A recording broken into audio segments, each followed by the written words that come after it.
Salam sejahtera, terima kasih karena bersama dengan saya di Nazilin Unity Channel. Pemilikan saham Azam Baki akhirnya memfailkan saman fitnah 100 juta ringgit kepada Bloomberg. Inilah yang dinanti-nantikan oleh netizen. Dua perkara. Perkara pertama, mungkin ini akan menunjukkan bahwa Azam Baki benar-benar tidak bersalah. Sebab atas dasar berani kerana betul, takut kerana salah. Tindakan menyaman Bloomberg ini boleh dianggap satu tindakan yang berani dan menganggap dirinya tidak salah. Hanya orang yang tidak salah yang berani membuat saman. Kalau dia rasa dia salah, mustahil dia akan menyaman Bloomberg. Itu dasar yang pertama, prinsip yang pertama.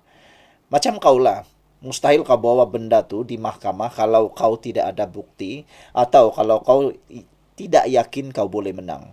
Kau hanya boleh yakin membawa kes itu di mahkamah kalau kau rasa boleh menang. Betulkah tidak? Jadi itu mungkin sebabnya Azam Baki menyaman Bloomberg. Kita ternanti-nantilah apa yang akan Bloomberg buat selepas ini. Adakah Bloomberg akan tiba-tiba memohon maaf, menarik balik semua tuntutan ataupun kenyataannya, atau meneruskan juga kenyataan itu dan akan melalui proceeding saman tersebut. 100 juta bukan sedikit, itu satu jumlah yang sangat banyak. Dan ramai juga netizen mahu kalau Azam Baki janganlah bagi 100 juta saja. Bagilah dalam 200 juta kah atau 1 bilion kah. Wah, macam itulah kan. Tuan-tuan dan puan-puan. Kedua, adakah ini akan memerangkap Azam Baki? Ini perkara yang kedua.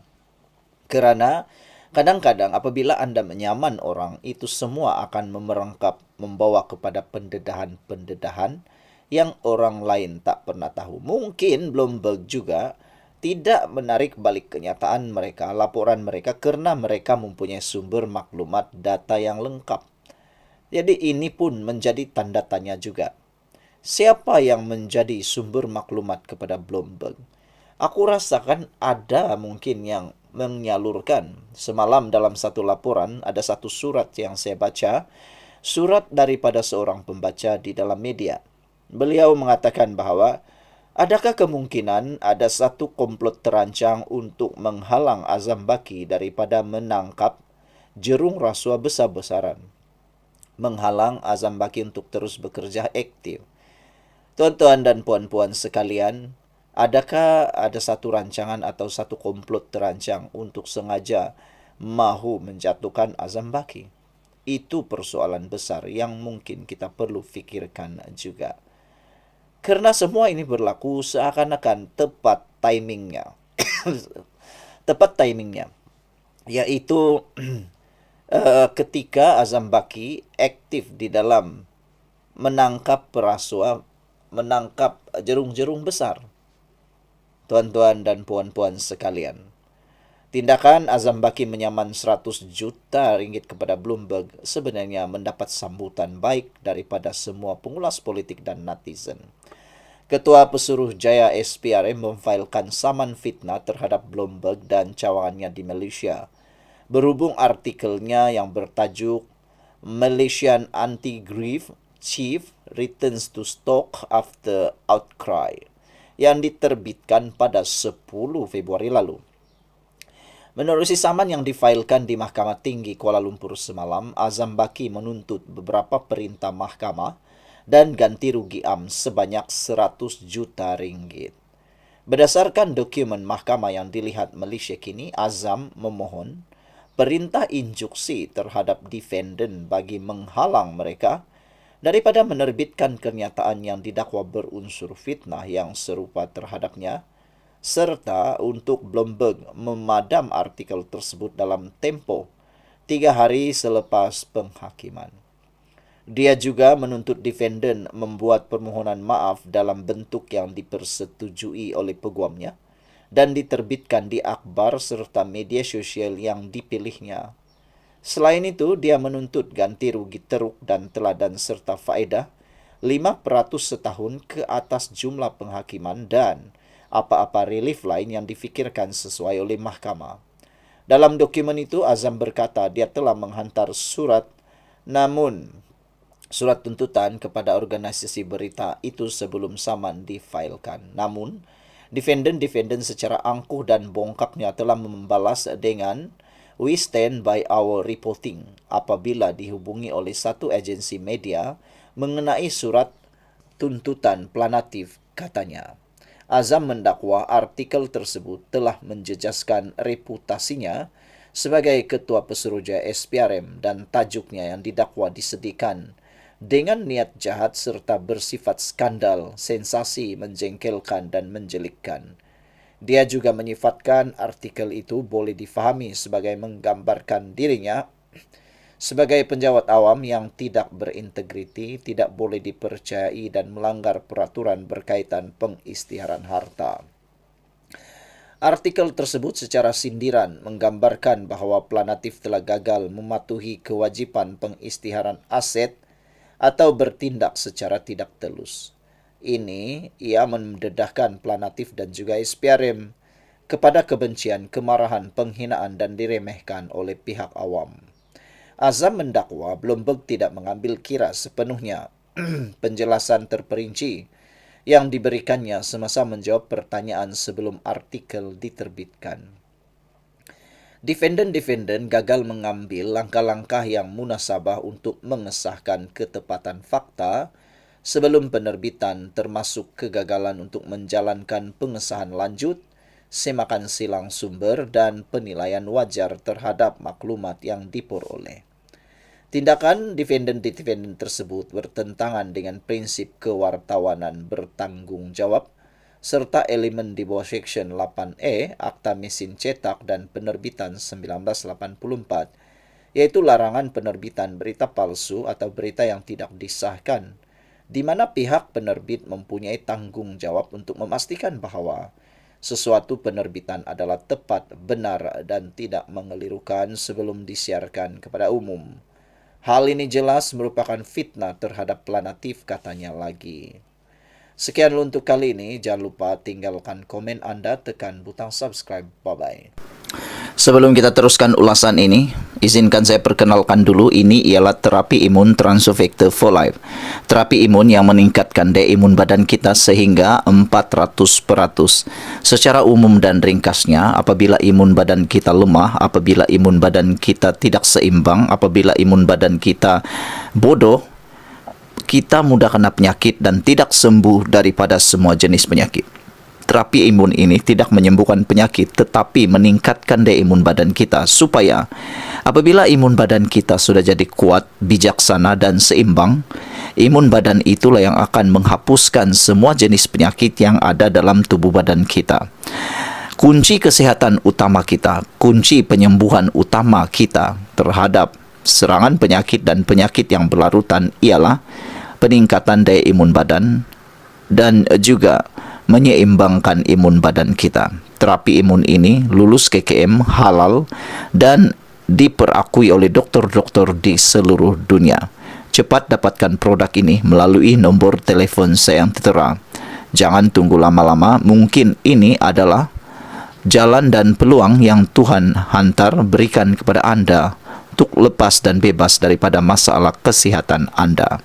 Cepat dapatkan produk ini melalui nombor telefon saya yang tertera. Salam sejahtera, terima kasih karena bersama dengan saya di Nazilin Unity Channel. Oke, yang ini terbaik. Saya harap Rafizi betul-betul buatlah kan. Jangan hanya cakap kosong di media sosial. Kalau boleh, dia buat betul-betul lah. Oke, ini yang kita mahu. Rafizi kata, dia mahu saman kerajaan jika SPRM tak berakhir pertuduhan. Wah, tuan-tuan dan puan-puan sekalian, ini sosok Rafizi yang ada sekarang. Saya rasa sejak dia kalah dalam pertandingan pemilihan PKR baru-baru ini, dia sudah nekat untuk berperang habis-habisan dengan Anwar Ibrahim dan Nurul Izzah Anwar. Saya rasa inilah target Rafizi, yaitu menyerang Anwar Ibrahim sehabis baik supaya dia dapat dapat menunjukkan semula kehebatannya. Mungkin itu yang dia ingin lakukan. Itu sebabnya Rafizi tidak henti-henti menyerang kerajaan perpaduan sekarang dan menunggang isu Azam Baki. Tapi sebelum ada Azam Baki pun sebenarnya sudah berkali-kali Rafizi menyerang Anwar Ibrahim dan kerajaan perpaduan. Nampaknya sekarang Rafizi lebih menyerang Anwar. Yang aku heran lah kan, dia tak berhenti di situ dan dia terus bermain. Kadang-kadang aku boring sudahlah dengan cerita Rafizi ini dengan menyerang kerajaan perpaduan, menyerang presidennya sendiri. Lebih baiklah Rafizi, kalau pilihan raya sudah hampir nanti, saya rasa dia tidak akan dicalonkan semula lah. Saya rasa dia tidak akan dicalonkan semula. Jadi kalau dia tidak dicalonkan semula, mungkin dia tidak akan bertanding dan mungkin juga beliau akan ikut parti lain, tubuh parti lain. Mampukah dia menang? Saya rasa kalau ikut duluan, dia tidak akan menang. Sebab Azmin Ali pun kalah di Gombak. Ini kan pula Rafizi Ramli. Aku rasa lah kan mengikut test market baru-baru ini, yaitu himpunan di Sogo, turun Azam Baki atau tangkap Azam Baki, yang hadir punyalah sikit. Jadi aku rasa itu boleh memperlihatkan sejauh mana sebenarnya pengaruh Rafizi, kekuatan Rafizi. Tuan-tuan dan puan-puan, bekas Menteri Ekonomi Rafizi Ramli berkata, dia akan menyaman kerajaan jika siasatan SPRM terhadap dakwaan salah laku terhadapnya tidak membawa kepada pertuduhan mahkamah. Rafizi berkata, ia adalah bagi memastikan orang lain tidak menjadi mangsa situasi yang serupa. Ahli Parlimen Pandan itu juga mengecam SPRM yang menurutnya membiarkan dirinya dijadikan senjata pihak yang tidak disenangi kerajaan atau agensi itu. Tuan-tuan dan puan-puan sekalian, apa yang Rafizi buat ini juga sebenarnya satu duluan yang sangat teruk. Kenapa saya cakap macam tu? Sebab bayangkan kalau Rafizi buat ini, orang lain juga akan buat. Mana-mana yang ada siasatan tapi berakhir dengan tiada tindakan lanjut atau NFA, maka mereka akan tiru apa yang Rafizi buat. Saman kerajaan. Semua orang yang disiasat tapi tiada pendakwaan, oleh kerana ada dahulu atau duluan dari Rafizi, mungkin mereka akan mengambil tindakan yang sama. Jadi, saya rasa ini duluan yang tidak bagus. Habislah kerajaan. Kalau macam tu kan, tindakan menyiasat sebenarnya bukan untuk mau mendakwa, tetapi baru menyiasat. Betulkah ada pelanggaran dan sebagainya. Kadang-kadang ada orang kata Rafizi ini betul-betul cepat koyak tisu, kata mereka. Tak tahulah anda pula apa pendapat anda. Rafizi berkata, ia adalah bagi memastikan orang lain tidak menjadi mangsa situasi yang serupa. Kalau dia SPRM diam berbulan-bulan lepas ni, aku tak kena tangkap, tak kena dakwa, aku akan saman kerajaan, kata Rafizi. Pihak berkuasa macam SPRM ni tidak boleh sewenang-wenangnya dijadikan senjata untuk menyerang sesiapa yang orang politik atau SPRM ataupun politik dalaman kerajaan tak suka, kata Rafizi malam tadi dalam podcast yang berhenti menteri. Dia juga menyuarakan kepercayaannya bahawa kes SPRM terhadapnya tidak akan berakhir di mahkamah kerana siasatan Suruhanjaya itu hanya untuk mewujudkan persepsi, manakala perbicaraan undang-undang di mahkamah akan menjadi malu besar.